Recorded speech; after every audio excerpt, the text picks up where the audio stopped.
After many years living in Midian, Moses had settled into a quiet life. He had married Zipporah, the daughter of Jethro, a priest of Midian, and worked as a shepherd tending his father-in-law's flocks. One day, while guiding the sheep through the wilderness, he came to Horeb, known as the Mountain of God. There, something extraordinary caught his attention, a bush engulfed in flames, yet not burning up. Intrigued, Moses approached the bush, but as he drew near, a voice called out from within it, "Moses, Moses." It was the voice of God. Startled and reverent, Moses responded, "Here I am." God instructed him not to come any closer and to remove his sandals, for the ground he stood on was holy. God introduced himself as the God of Abraham, Isaac, and Jacob.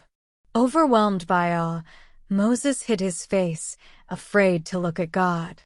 The Lord explained that he had seen the suffering of his people in Egypt, had heard their cries, and knew their pain. Now he was going to act, to deliver them from slavery and bring them into a good and spacious land, flowing with milk and honey. Then came the divine call. God told Moses that he would be the one to go to Pharaoh and bring the Israelites out of Egypt. But Moses was reluctant. "Who am I that I should go to Pharaoh and bring the Israelites out of Egypt?" he asked. God assured him, "I will be with you." Still unsure, Moses questioned further, asking what he should say if the Israelites questioned who sent him. God replied, "I am who I am. Say to the Israelites, 'I am has sent me to you.'" This divine name, Yahweh, revealed God's eternal, self-existent nature.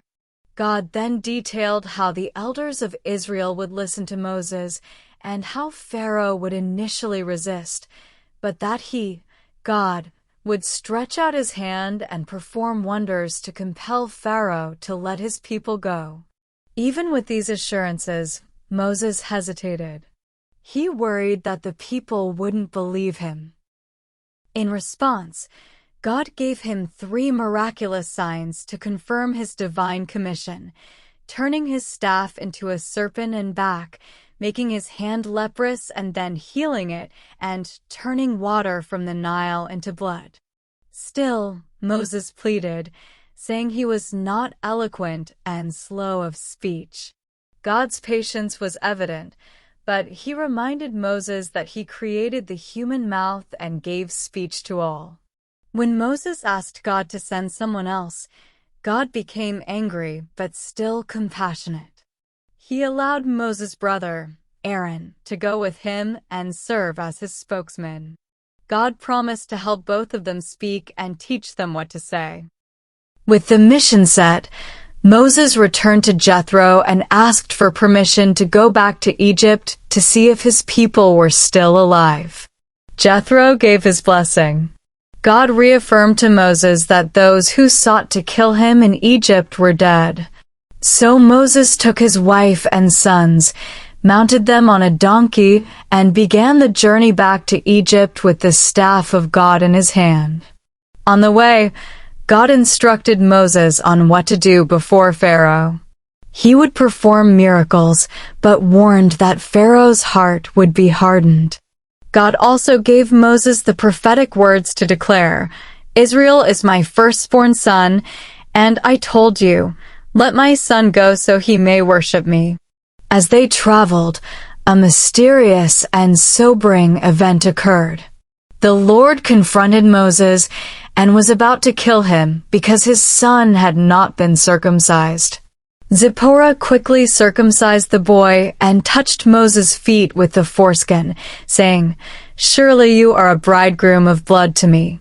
With this act, the Lord let Moses live. This moment underscored the importance of obedience to God's covenant. Meanwhile, God spoke to Aaron in Egypt and told him to meet Moses in the wilderness. The brothers reunited at the mountain of God, and Moses told Aaron everything the Lord had said and showed him the signs. Together, they returned to Egypt to begin the daunting mission. Did you enjoy the story? Please subscribe to our YouTube channel. This motivates us to create more Bible-inspired stories to share with you. God bless you.